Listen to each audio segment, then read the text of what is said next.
Mark Rogers, the voice of college football, here with you. Best discussion, debate, and analysis based on your engagement and participation. We appreciate you being here.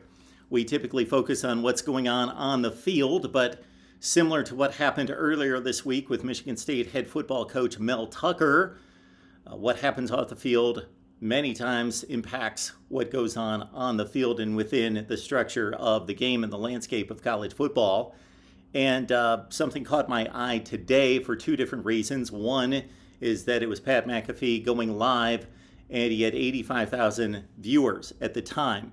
Number two, we consider ourselves friends with Pigskin Pete. I saw that he posted a video, and I figured this must be a big deal. I did not watch Pigskin Pete's video. You may want to go do that. I'm sure it's an interesting take on all of this and probably more knowledgeable in a lot of ways, because I'm guessing that he watched Pat McAfee and his knowledge of his show and responded in such a way. And I also was interested by the headline on the title of Pigskin Pete's video about ESPN. So I'm going to speak somewhat blindly, although I've got 31 years in the industry of working at the local level, and then for 19 years at ESPN. Now, that's not anything extremely unique. There are thousands of people who have worked at various levels at ESPN, but I've got a certain perspective on all of this to a certain extent. But again, I am talking a little bit blind because I have never seen the Pat McAfee show. I have only heard secondhand that it's outside the box, that it's kind of crazy, that he's kind of crazy. And I've seen him enough on College Game Day, usually in 15 and 30-second snippets, to know that he's not your traditional broadcaster analyst. Former NFL punter who obviously knows the game, but has grown to this large stardom and become extremely popular because of his big personality. I stopped watching Game Day like 15 or 20 years ago. And I've seen, not that I haven't seen 1 second of Game Day since, but really I thought the best person on College Game Day was David Pollack. Really respect what he does, who's much cooler and hipper than I am, and obviously knows football, but was entertaining at the same time and kind of cool, kind of hip, but also got to the nuts and bolts of the sport. So I respect David Pollack. He was let go by ESPN, which is probably a good thing for David Pollack. He had to deal with the devil there, and so I'm sure he's much more free to do what he does based on his values and so forth. But back to this. It caught my attention first and foremost because Pat McAfee was on live when I got done with my live stream this afternoon. Check it out, Steve Merrill, Wager Talk. A lot of good information on betting lines for college football week 3. But I got done, and I noticed that Pat McAfee, because of course YouTube suggests videos, it gets pushed right in your face. Bam, look at all these videos you could watch or live streams. That Pat McAfee had 85,000 people watching him. And I had slightly less than that. I think I was around 68,000 watching our live stream. So that caught my eye. And I thought, I've never seen Pat McAfee for more than what was on College Game Day. So I didn't really realize what I was watching here at first, because I know Pat McAfee has an audio and probably video podcast, I'm sure. And then, yes, I've seen video clips on Twitter. And then I knew that he was on College Game Day. And I've seen, again, 15 and 30 seconds at a time, typically on social media. So I didn't know what this was, because I could see from the thumbnail, it's on the College Game Day set. I didn't know, and now I do, where College Game Day was headed this weekend. Colorado State, is that like the best game of the week? Kind of an odd selection. That obviously has everything to do with Deion Sanders and not football. But anyway, Tennessee, Florida, other better games, but College Game Day selected where the hype train is, and that's Boulder, Colorado with Deion. So I click on this, 85,000 people watching, and I wanted to comment at one point, but you've got to be a member, and I don't partake of any of that. I ask you guys to here at the Voice of College Football, but I am not interested in doing that elsewhere until I find somebody that's really that good. But I do so much of this myself that that's not my entertainment base, going out watching other people's podcasts. Plus, I've stated on here that I don't like to be tainted by other people's opinion. So I like to take the games that I watch, the information that I take in, the stats, the facts, all of that, take all that in, and then produce my own opinion. So I cannot be charged in any way or accused or criticized for regurgitating other people's opinions because I don't watch anybody else. Now, do I see 15 seconds here and a minute there? Obviously.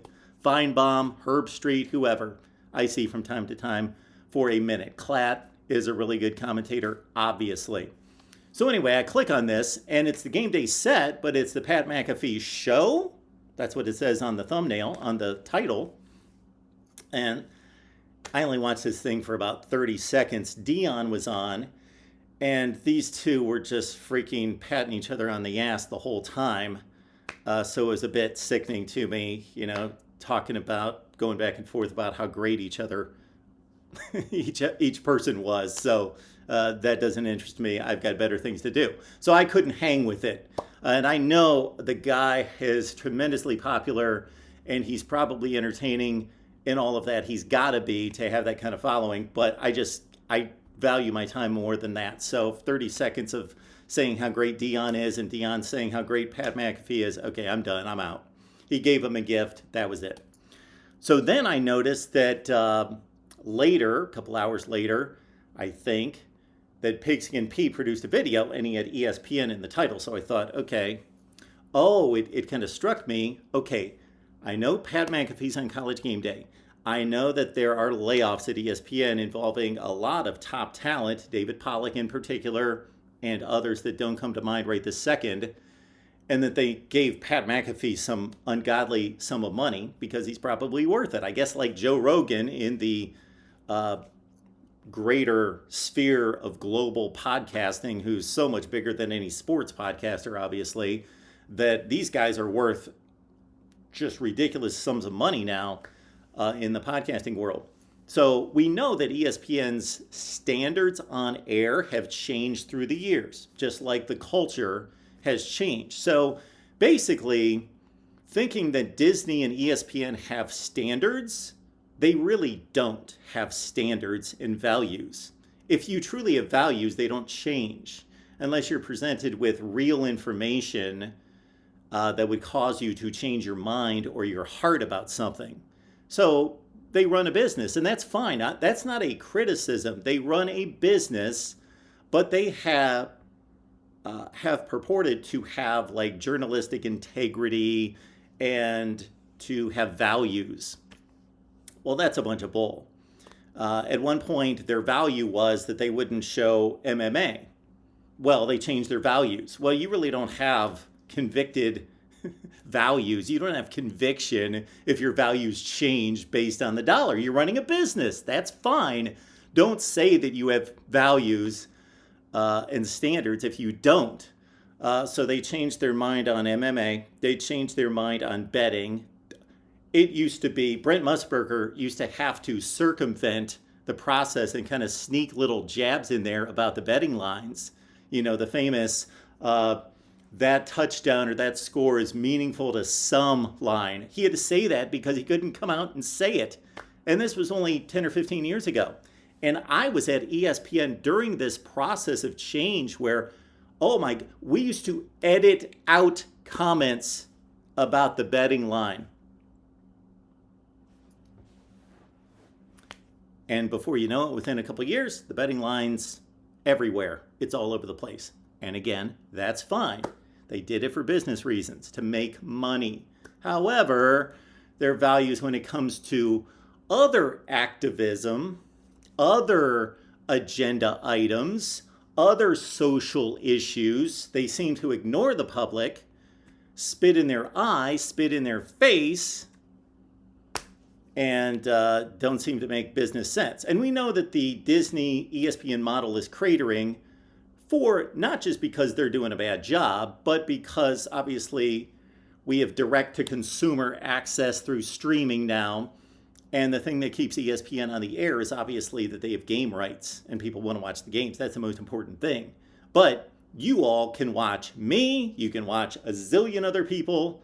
You can get your entertainment directly on YouTube and other social media platforms. So we don't need to watch Sports Center, Baseball Tonight, whatever they've got going. Baseball Tonight back in the day used to be one of my favorite shows. Oh man, Baseball Tonight I had to see every day, all the time. Yeah, ESPN was the place to be, but that's no longer the case. And I got to say, I can't criticize ESPN in regards to what they're delivering on air because I don't know what that is now. Besides SportsCenter, and I could guess if I started watching SportsCenter what it would be. Although all these shows have gone from highlights based to argument based, just like the news cycle. They've gone from reporting the news to arguing about and trying to tell us what the news is and how to interpret it. It's a complete farce from that standpoint. But it is what it is, and as long as you know what that is, you're going to see people arguing most of the time. And again, I got to go off of 3 years ago when I was seeing this all the time when I was working there. But ESPN's phenomenal at what they do, and that's broadcast games. They're the very best. Fox has taken great strides in that direction, but the very best at broadcasting the games. And as long as they can broadcast the games, no longer the Big Ten, of course, they're going to be relevant. Okay, back to this. So what I know from all of you and from secondhand information, from comments, and just seeing a lot of clips on Twitter and social media, Pat McAfee, his style would not fit on ESPN 5 years ago. Now, I know ESPN in another kind of value play, another category, in terms of like cussing, let's say. I know that they loosened that up a few years ago.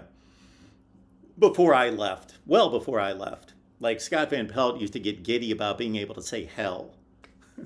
Like he looked like a 13-year-old, and Scott Van Pelt's extremely talented, but he used to almost get giddy because he could say what the hell now, and he couldn't say that, and he actually would make comments about it like months after the fact that he was allowed to say this now. Like, woo, great. And so they loosened up there. I don't know how much. I think it's not obsessive. They're not throwing around the F word.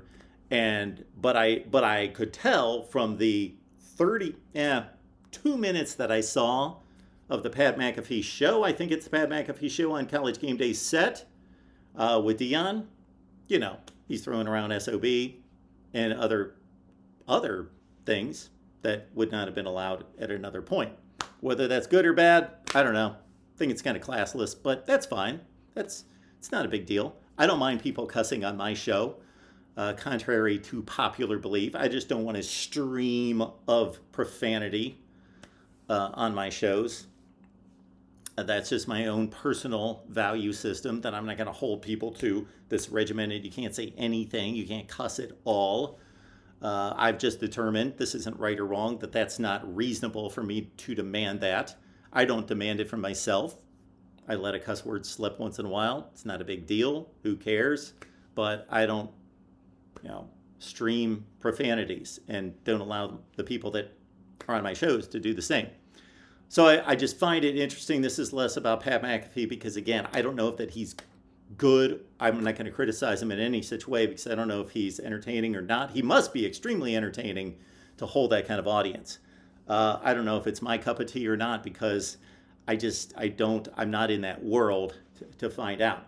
But I do find it interesting that ESPN, not so much that I could speak again to their relationship with Pat McAfee and what they're allowing now, but I was making a bit of an assumption, and I think it's got to be true, that if he's allowed to do what he's done based on what I've heard on his traditional podcast and then was confirmed by me watching, then ESPN, again, in Disney, this is not a criticism. They don't have values. That's fine. They're running a business, but don't pretend to have values. And when you do take a stand on something, it is completely despicable. So anyway, those are my thoughts about seeing that. I thought it must be a big deal if, again, we saw Pigskin Pete with a video. Check it out.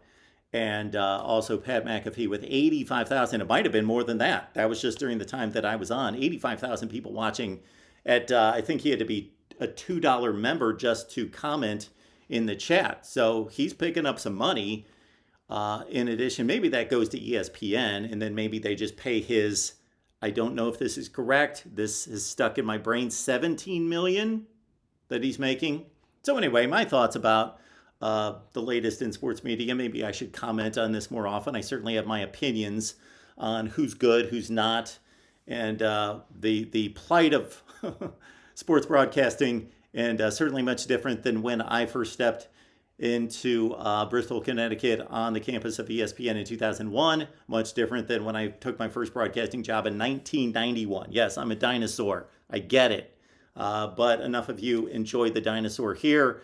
And as long as you do, we'll keep doing what we do here right at the Voice of College Football. We would love to have Pat McAfee on. That would be phenomenal. And I would allow him to cuss. Yes, I would. I would. Now, if he went a little too far, I'd say, Pat, none of that. That's, you've reached your quota. But Pat, you are welcome here at the Voice of College Football.